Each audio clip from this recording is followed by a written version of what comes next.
ଧର୍ମଶାଳାରେ ଅନୁଷ୍ଠିତ ରୋମାଞ୍ଚକର ପ୍ରଥମ କ୍ୱାଲିଫାୟାର ମ୍ୟାଚ୍ ଆର୍ସିବି ବନାମ ଜିଟି ମଧ୍ୟରେ ଖେଳାଯାଇଥିଲା, ଯେଉଁଥିରେ ରଜତ ପାଟିଦାର ଆର୍ସିବିକୁ ଗୁଜରାଟ ବିପକ୍ଷରେ 92 ରନ୍ର ଏକ ବଡ଼ ବ୍ୟବଧାନରେ ବିଜୟ ହାସଲ କରାଇଥିଲେ। ପାଟିଦାର 33 ବଲ୍ରେ ଦ୍ରୁତ 93 ରନ୍ର ବିସ୍ଫୋରକ ପାରି ଖେଳିଥିଲେ। ତା ସହ ପାଟିଦାରଙ୍କ ରଣନୀତିକ ନିଷ୍ପତ୍ତି ଜିଟିର ବୋଲିଂ ଆକ୍ରମଣକୁ ସମ୍ପୂର୍ଣ୍ଣ ଭାବରେ ଭାଙ୍ଗି ଦେଇଥିଲା, ଯାହାଫଳରେ ଆର୍ସିବି ସିଧାସଳଖ ଫାଇନାଲ ଟିକେଟ୍ ପାଇଥିଲା।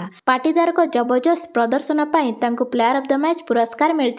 ତେବେ ଜିଟି ଅଧିନାୟକ ସୁମନ ଗିଲ୍ ଟସ୍ ଜିତି ପ୍ରଥମେ ବୋଲିଂ ପାଇଁ ନିଷ୍ପତ୍ତି ନେଇଥିଲେ, ଯେଉଁଥିରେ ଆର୍ସିବି ପାୱାରପ୍ଲେ ଭିତରେ ଟପ୍ ଅର୍ଡର ବ୍ୟାଟ୍ସମ୍ୟାନ ମାନେ ଆକ୍ରମଣାତ୍ମକ ଭାବରେ ଜିଟି ବୋଲିଂ ଆକ୍ରମଣକୁ ମୁକାବିଲା କରିଥିଲେ ଏବଂ ପ୍ରାରମ୍ଭିକ ପର୍ଯ୍ୟାୟରେ ୱିକେଟ୍ ହରାଇବା ସତ୍ତ୍ୱେ ଦ୍ରୁତ ଗତିରେ ସ୍କୋର କରିଥିଲେ।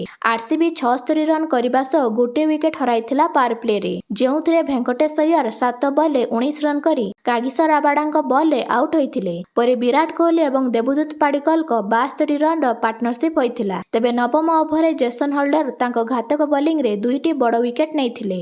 ଉଭୟ ସେଟ୍ ବ୍ୟାଟ୍ସମ୍ୟାନ ବିରାଟ କୋହଲି ଏବଂ ପାଡିକଲଙ୍କୁ ଆଉଟ୍ କରିଥିଲେ। କୋହଲି 25 ବଲ୍ରେ 43 ରନ୍ କରିଥିଲେ, ଯେତେବେଳେ କି ପାଡିକଲ 19 ବଲ୍ରେ 30 ରନ୍ ଯୋଡ଼ିଥିଲେ। ମଧ୍ୟଭାଗରେ ଅଧିନାୟକ ରଜତ ପାଟିଦାର ଏବଂ କୃଣାଲ ପାଣ୍ଡ୍ୟା ବ୍ୟାଟିଂ ଜାରି ରଖିଥିଲେ। ତେବେ 13ତମ ଓଭରରେ ପ୍ରସିଦ୍ଧ କ୍ରିଷ୍ଣାଙ୍କ ବଲ୍ରେ ଦୁଇଟି କ୍ୟାଚ୍ ମିସ୍ ହୋଇଥିଲା, ଯାହାପରେ ପାଟିଦାର ଏବଂ କୃଣାଲ ପାଣ୍ଡ୍ୟା ଜିଟି ବୋଲରକୁ ଦବେଇ ଦେଇଥିଲେ। ଦୁହିଁଙ୍କ ବ୍ୟାଟରୁ ଚୌକା ଛକ୍କାର ବର୍ଷା ହୋଇଥିଲା। 15 ଓଭରରେ ଆର୍ସିବି 28 ରନ୍ ଯୋଡ଼ିଥିଲା, ଯାହା ପୁଣି ଥରେ ମହଙ୍ଗା ସାବ୍ୟସ୍ତ ହୋଇଥିଲା ଜିଟି ପାଇଁ।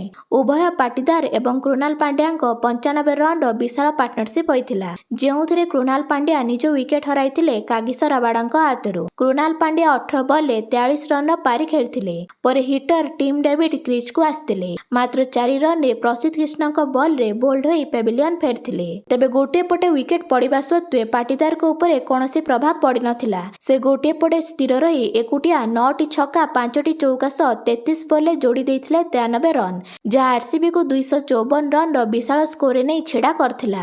ତେବେ 255 ରନ୍ର ବିଶାଳ ବିଜୟ ଲକ୍ଷ୍ୟ ପିଛା କରିବା ପାଇଁ ଗୁଜରାଟ ଟାଇଟାନ୍ସର ଆରମ୍ଭ ବିପର୍ଯ୍ୟୟପୂର୍ଣ୍ଣ ହୋଇଥିଲା ଏବଂ ପାୱାରପ୍ଲେ ସମୟରେ 5ଟି ୱିକେଟ୍ ହରାଇ ସାରିଥିଲା। Opener Sai Sudharsan hit wicket out ହୋଇଥିଲେ ଏବଂ ଅଧିନାୟକ ସୁମନ ଗିଲ୍ ବିଫଳ ହୋଇଥିଲେ, ଯାହାଫଳରେ ଟପ୍ ଅର୍ଡରର ପତନ ଘଟିଥିଲା। ଆର୍ସିବିର ବୋଲିଂ ଆକ୍ରମଣ ପ୍ରାରମ୍ଭିକ ସଫଳତା ପାଇଲା ପରେ ଜିଟିର ମଧ୍ୟଭାଗ ସହ ଶେଷ ଭାଗକୁ ମଧ୍ୟ ଧ୍ୱଂସ କରିଥିଲା। ଗୋଟିଏ ପଟେ ୱିକେଟ୍ ପଡ଼ି ଚାଲିଥିବା ବେଳେ ଲୋୟର ଅର୍ଡରରେ ରାହୁଲ ତିୱାତିଆ ଏକାକୀ 43 ବଲ୍ରେ 68 ରନ୍ର ପାରି ଖେଳିଥିଲେ, ଯେଉଁଥିରେ ସେ 8ଟି ଚୌକା 4ଟି ଛକା ମାରିଥିଲେ। ସେ ନିଜ ଦଳ ପାଇଁ ଲଢ଼ିଥିଲେ ମଧ୍ୟ ୱିକେଟ୍ ହାତରେ ନଥିବାରୁ କିଛି ଲାଭ ମିଳିନଥିଲା ଏବଂ ଜିଟି ଅଲ୍ ଆଉଟ୍ ହୋଇଥିଲା ଶେଷ ଓଭରରେ। ତେବେ ଆର୍ସିବି ବୋଲର ଜାକବ ଡଫି ସର୍ବାଧିକ 3ଟି ୱିକେଟ୍ ନେଇଥିବା ବେଳେ ଭୁବନେଶ୍ୱର କୁମାର ରାଶିକଦାର ଏବଂ କୃଣାଲ ପାଣ୍ଡ୍ୟା 2ଟି ଲେଖା ୱିକେଟ୍ ନେଇ ଜିଟିକୁ 162 ରନ୍ରେ ଅଲ୍ ଆଉଟ୍ କରିଥିଲେ।